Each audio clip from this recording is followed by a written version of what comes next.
ನಮಸ್ಕಾರ. ಇವತ್ತು ಅಂದರೆ ಮಹಿಳೆಯರಿಗಾಗಿ ಜಲ್ಸ ಮಾಡ್ಬೋದು, ಮಾಡಬಾರ್ದಂತಿಲ್ಲ. ಮುಖದ ಸ್ಕಿನ್ ಗ್ಲೋ ಯಾವ ರೀತಿ ಮಾಡುತ್ತಂತೆ. ಯಾಕೆಂದರೆ ನಾವೀಗ ಕಿಸ್ಟು ಸನ್ ಅಂದರೆ ಸೂರ್ಯನಿಗೆ ಮುತ್ತು ಕೊಡೋದು, ಆ ಸಿಸ್ಟಮಲ್ಲಿ ಆ ಒಂದು ವಿಧದಲ್ಲಿ ನಾವು ಯಾವ ರೀತಿ ಪ್ರಾಣಾಯಾಮ ಮಾಡೋದು, ಯಾವ ರೀತಿ ಉಸಿರನ್ನು ಆಡೋದು ನೋಡಿ. ಈಗ ನಾವು ಕೂತ್ಕೊಂಡು ಉಸಿರನ್ನು ಪೂರ್ತಿ ಎಕ್ಸೇಲ್ ಮಾಡಿ ಸೂರ್ಯನ ಮೇಲ್ಗಡೆ ನೋಡಬೇಕು. ಆ ನಂತರ ಉಸಿರು ಬಿಟ್ಟ ನಂತರ ಅಲ್ಲಿ ಕುಂಭಕ ಮಾಡಬೇಕು.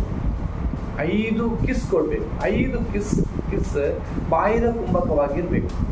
ಆ ನಂತರ ಉಸಿರನ್ನು ಒಳಗಡೆ, ಇದನ್ನು 5 ಬಾರಿ ಮಾಡಬೇಕು. ಈಗ ನಾನು ತೋರಿಸ್ತೇನೆ ಯಾವ ರೀತಿ ಅಂದರೆ ಹೇಳ್ಬೇಕು. ಅಂದರೆ ಯಾಕಂದರೆ ಈ ಸ್ಕಿನ್ ಎಲ್ಲ ನೀರಿಗೆ ಬೀಳ್ತದೆ, ಅದೆಲ್ಲ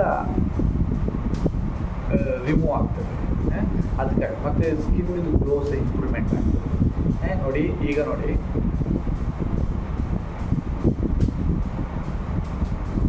ಉಸಿರನ್ನು ಬಿಡ್ತ ಮೇಲ್ಗಡೆ ಹೋಗಿ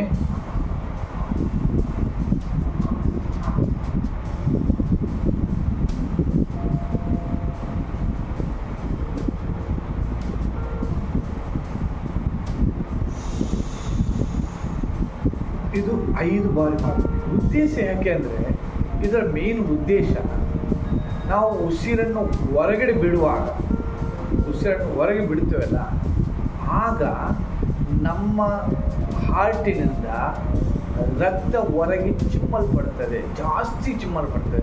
ನಾವು ಎಕ್ಸೇಲ್ ಮಾಡಿದಷ್ಟು ಪ್ರೆಷರ್ ಔಟ್ಪುಟ್ ಜಾಸ್ತಿ ಆಗ್ತದೆ. ಆಗ ಮುಖದ ಭಾಗಕ್ಕೂ ಸಹ ಸ್ಕಿನ್ ಇದಕ್ಕೆ ಬ್ಲಡ್ ಸರ್ಕ್ಯುಲೇಷನ್ ಆದಾಗ ಇದು ಸ್ಕಿನ್ ಗ್ಲೋ ಆಗಲಿಕ್ಕೆ ಕಾರಣವಾಗ್ತದೆ. ಅಂದರೆ ಇದರೊಟ್ಟಿಗೆ ನಾವು ಫುಡ್ ಅಂದರೆ ನೀರು ಸಹ ಕುಡಿಬೇಕು. ಅಂದರೆ ನೀರು ಮತ್ತು ಇದು ಟೊಮೊಟೊ ಮತ್ತು ಗ್ರೀನ್ ಟೀ ಅಂದರೆ ನಮ್ಮ ಸೂರ್ಯನ ಕಿರಣದ UV ಬರ್ತದಲ್ಲ, ಅದನ್ನು ಅದರಿಂದ ಪ್ರೊಟೆಕ್ಟ್ ಮಾಡ್ತದೆ ಅದು. ಈ ಫುಡ್ಡೆಲ್ಲ ತಿನ್ನಬೇಕು. ಅಂದರೆ ಆ್ಯಕ್ಚುಲಿ ನೀರು ಕುಡಿಬೇಕು, ಗ್ರೀನ್ ಟೀ ಕುಡಿಬೇಕು, ಮತ್ತು ಟೊಮೊಟೊಸ್ ಯೂಸ್ ಮಾಡಬೇಕು. ಅಂದರೆ ಎ ವಿಟಮಿನ್ ಎಲ್ಲ ತರಕಾರಿ ಎಲ್ಲ ಜಾಸ್ತಿ ತಿಂದರೆ ತುಂಬ ಒಳ್ಳೆಯದು.